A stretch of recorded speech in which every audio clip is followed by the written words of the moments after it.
Assalamualaikum warahmatullahi wabarakatuh. Kami dari kelompok 4 akan mempresentasikan mengenai serikat karyawan. Sebelumnya, perkenalkan terlebih dahulu, saya Muhammad Gor Anwar, NIM 110. Kemudian anggota dari kelompok 4 ada Ayu Sintakwati, NIM 106. Kemudian Nurul Khalifah ada 107, Nur Aprilia ada 108, Adelia Juniasti Perangin-Angin, NIM 109, dan Muhammad Arizal Chandra Saputra, NIM 112.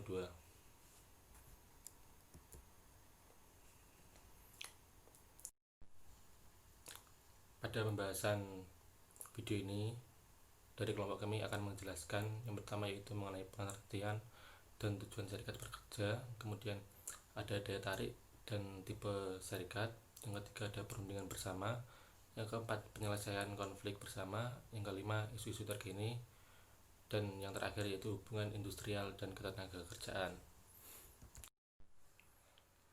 Baik, saya akan menjelaskan mengenai pengertian dan tujuan dari serikat pekerja. Untuk yang pertama yaitu mengenai pengertian serikat pekerja.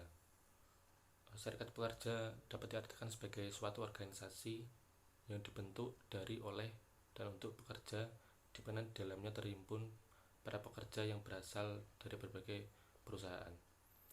Serikat pekerja menurut Undang-Undang Nomor 21 Tahun 2000 tentang Serikat Pekerja dapat didefinisikan sebagai serikat pekerja atau serikat buruh adalah organisasi yang dibentuk dari, oleh, dan untuk pekerja atau buruh, baik perusahaan yang bersifat bebas, terbuka, mandiri, demokratis, dan bertanggung jawab guna memperjuangkan, membela, serta melindungi hak dan kepentingan pekerja atau buruh.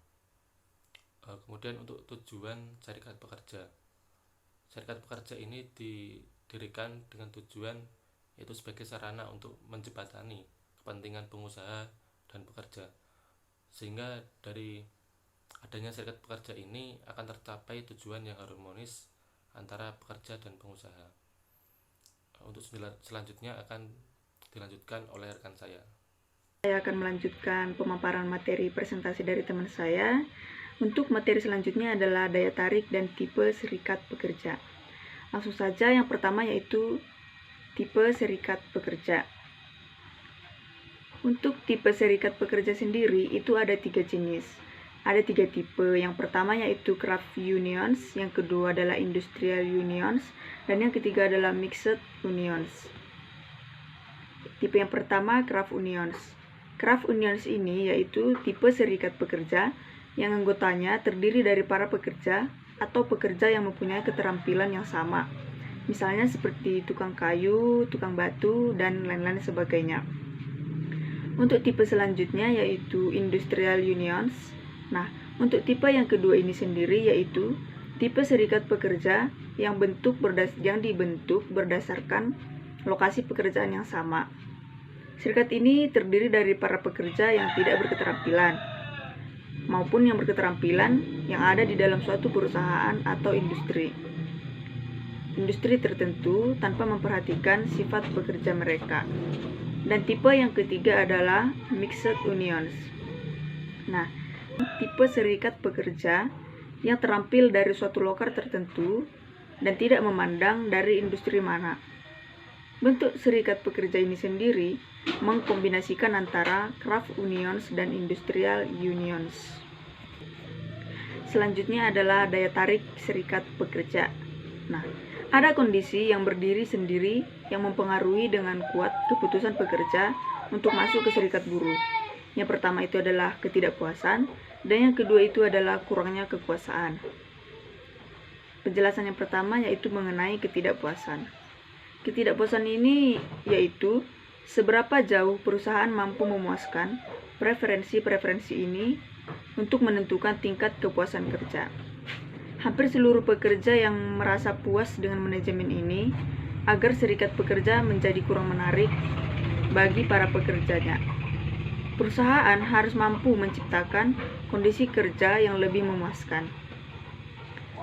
Dan yang kedua yaitu kurangnya Selanjutnya adalah Perundingan bersama. Perundingan bersama adalah suatu proses di mana para wakil dua kelompok bertemu dan bermaksud untuk merundingkan atau negosiasi suatu perjanjian yang mengatur hubungan-hubungan kedua pihak di waktu yang akan datang. Ada dua tipe dasar perundingan bersama. Yang pertama adalah perundingan tradisional yang berkaitan dengan pengupahan, kondisi kerja, promosi, pemutusan hubungan kerja, dan juga hak manajemen. Dan yang kedua adalah perundingan integratif atau jarang terjadi yang berkaitan dengan masalah kepentingan timbal balik kedua pihak yang lebih besar dan terutama menyangkut upaya pemecahan masalah atau perdamaian konflik-konflik yang terjadi. Faktor-faktor pengaruh dalam perundingan bersama ada 4. Yang pertama adalah cakupan perundingan.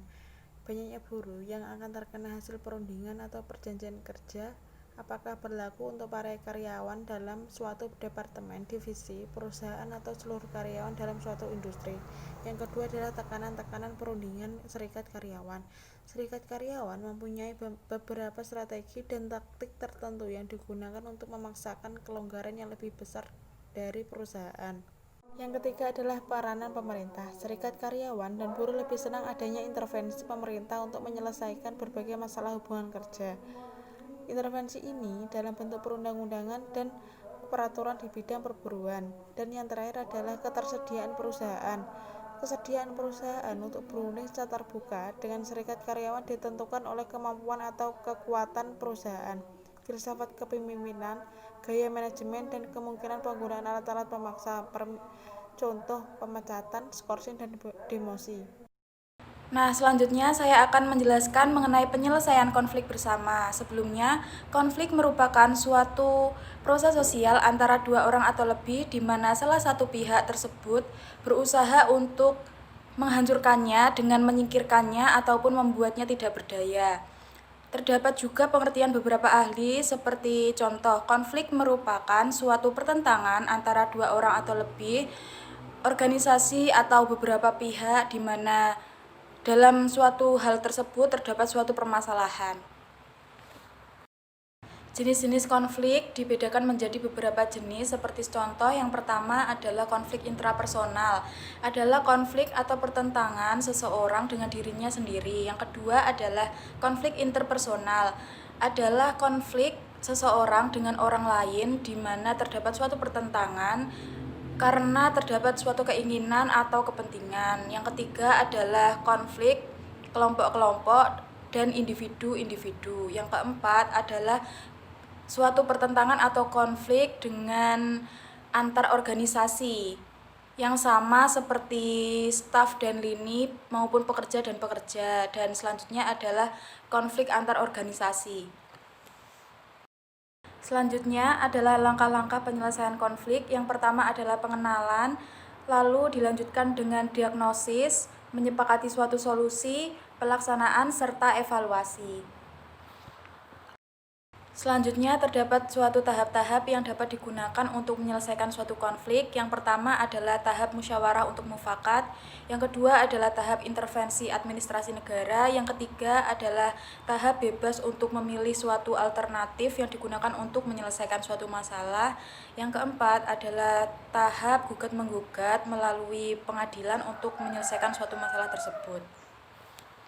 Isu-isu yang ada di Serikat Karyawan PT SAI Amral Industri ada 7, antara lain yang pertama yaitu bagaimana pengaruh upah terhadap unjuk rasa yang dilakukan oleh pekerja PT SAI Amral Industri. Yang kedua, bagaimana pengaruh peran serikat pekerja terhadap unjuk rasa yang dilakukan oleh pekerja PT SAI Amral Industri. Yang ketiga yaitu bagaimana pengaruh upah dan peran serikat pekerja terhadap unjuk rasa yang dilakukan oleh pekerja PT SAI Amral Industri. Yang keempat yaitu bagaimana pengaruh upah terhadap kesejahteraan PT SAI Amral Industri. Yang kelima, bagaimana pengaruh peran serikat pekerja terhadap kesejahteraan pekerja PT SAI Amral Industri. Yang keenam, bagaimana pengaruh upah dan peran serikat pekerja terhadap kesejahteraan pekerja PT SAI Amral Industri. Dan yang terakhir yaitu ketujuh, bagaimana pengaruh unjuk rasa terhadap kesejahteraan pekerja PT SAI Amral Industri. Saya Arizal, saya akan menjelaskan tentang hubungan industri dalam ketenagakerjaan. Hubungan industrial di dalam pasal 1 angka 16 Undang-Undang Nomor 13 Tahun 2003 menyatakan bahwa hubungan industri adalah hubungan suatu sistem hubungan yang terbentuk antara pelaku dalam proses produksi barang atau jasa yang terdiri dari unsur pengusaha, pekerja, atau buruh dan pemerintah yang didasarkan pada nilai-nilai Pancasila dan Undang-Undang Dasar Republik Indonesia tahun 1945. Nah, dari sini kita bisa melihat hubungan industrial dalam ketenagakerjaan yang meliputi unsur pengusaha, pekerja atau buruh, dan pemerintah. Selanjutnya saya akan menjelaskan tentang fungsi utama hubungan industrial. Yang pertama, untuk menjaga kelancaran atau meningkatkan produksi. Yang kedua, untuk memelihara dan menciptakan ketenagakerjaan. Yang ketiga, untuk mencegah dan menghindari adanya pemogokan. Selanjutnya, sarana hubungan industrial yaitu sarana untuk menciptakan hubungan industrial yang baik. Maka pasal 13 Undang-Undang Nomor 13 Tahun 2003 menentukan atau menetapkan sarana hubungan industrial yaitu yang pertama, serikat pekerja buruh. Nah, selanjutnya saya akan menjelaskan sarana hubungan industrial. Sarana untuk menciptakan hubungan industrial yang baik. Maka pasal 103 Undang-Undang Nomor 13 Tahun 2003 menentukan sarana hubungan industrial, yaitu yang pertama, serikat